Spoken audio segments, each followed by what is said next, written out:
We welcome you here this morning, Dr. Chia and Dr. Harding. Would you like to make an opening statement? I'll do that. Thanks very much for inviting us to come and speak today. I just thought we'd draw out a handful of points that are in the submission, in the written submission, that we'll just reiterate here now. A bit of background first.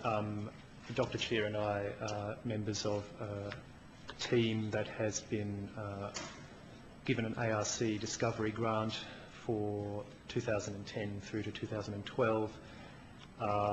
The grant will fund research into the definition, regulation and taxation of the not-for-profit sector in Australia, and obviously one of the central, or one of the key dimensions of the research will be on the law of charity.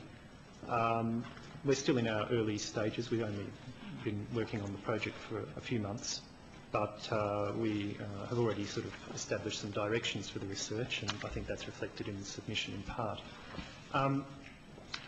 The first thing we'd like to note today is that the project, we decided to embark on the project because we do think that there is an urgent need for reform of the regulation of the not-for-profit sector, and that takes in definitional, regulatory and tax issues. And I don't think that's a controversial proposition to be making in this day and age.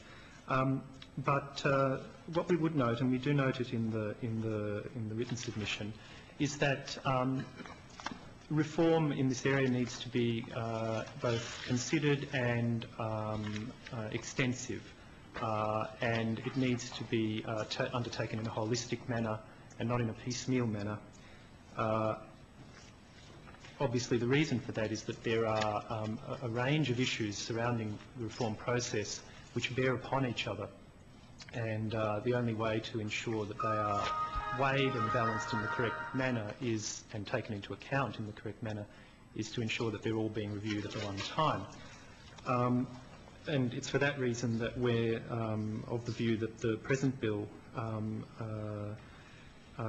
being piecemeal reform to the tax statute rather than part of a wider package of reforms, is not an appropriate way to reform the law in the area. One illustration of that point has, I think, been brought out in other submissions, and just subject of discussion a few minutes ago. A public benefit test which is not administered by an independent regulator with an advisory and a guiding function is liable to represent considerable additional compliance burdens on the sector, and for that reason alone we think that the bill as it stands is not appropriate. But a couple more points which come out of the submission, and more specifically a journal article that I wrote in 2008, which is an appendix to what we submitted. These points relate to the resources that are in the common law already, which are capable of meeting some of the concerns which would appear to underlie the bill as proposed. And some of these points have been made by other submissions. But one, of course, is that the presumption of public benefit is just that. It's a presumption. It operates in place of findings of fact in circumstances where there is insufficient evidence for those findings of fact to be made. And so, of course, being a presumption, it can be rebutted where there is evidence of detriment to the public that will result from purposes being carried out. So, of course, if an organisation has purposes that are contrary to law or to public policy, that evidence clearly outweighs the presumption of public benefit and rebuts it.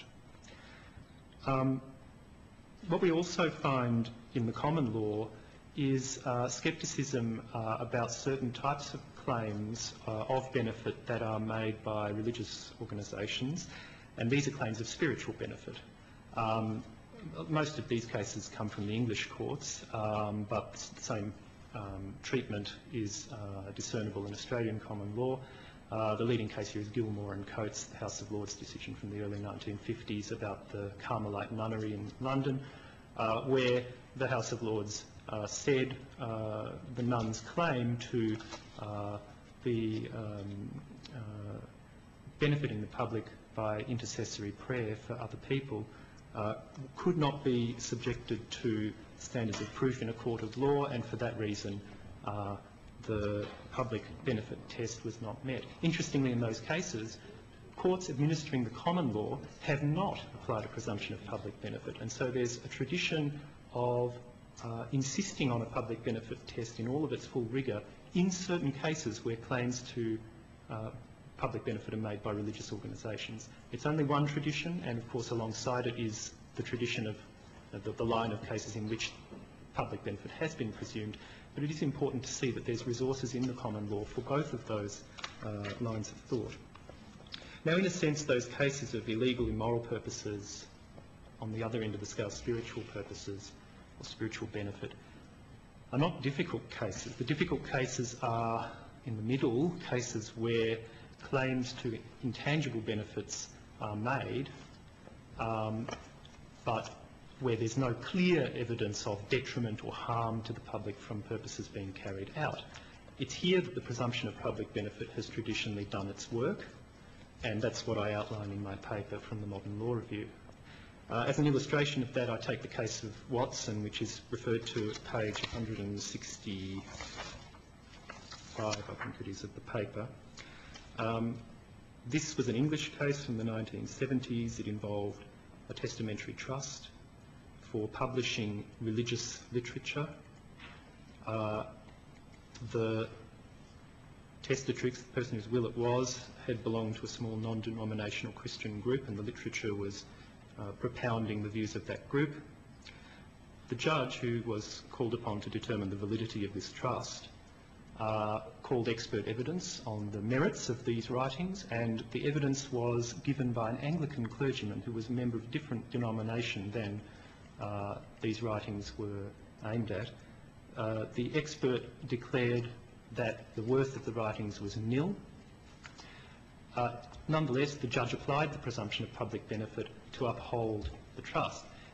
Had the presumption of public benefit not been available to the judge in that case, the expert's testimony would surely have founded a finding of detriment or no benefit from the purpose being carried out, and the trust would have been struck down. Now, in those difficult cases, and this is a good illustration, I think, the removal of the presumption of public benefit arguably creates a difficult position for decision makers, where they are required to either make evaluative assessments of the merits of religious doctrines and beliefs, or rely on expert assessments. And if you're relying on expert assessments, you can only either be relying on the assessments of people who are not adherents of the religious faith in question, or, as was the case in Watson, or you can be relying on the views of those who are adherents, in other words, deferring to those views. And if you move down that path, then you've done away with the public benefit test altogether, because what you're basically telling people is, well, if you think what you're doing is for the public benefit, then it is. So that's all set out in the paper, and we think in those difficult cases, this conundrum that decision makers have about how to evaluate religious doctrines and beliefs represents the possibility of violation of principles of liberal neutrality, and this is a serious matter that we think needs to be given proper consideration in the appropriate forum. So to reiterate, we do support reform of the sector. We don't yet have a view on whether a public benefit test is appropriate, all things considered. That's one of the matters we want to pursue with our research. But we do say that at this stage, piecemeal reform of the tax statutes without a wider view being taken is not appropriate.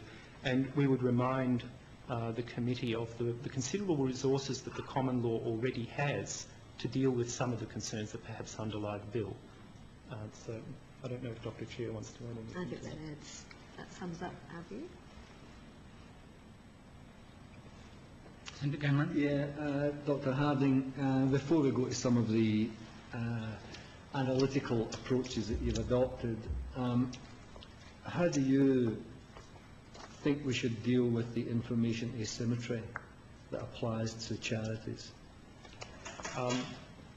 Well, I suppose this question goes to regulation more generally and regulatory framework more generally. This is a question we want to pursue further with the research. We don't have any settled views on it yet.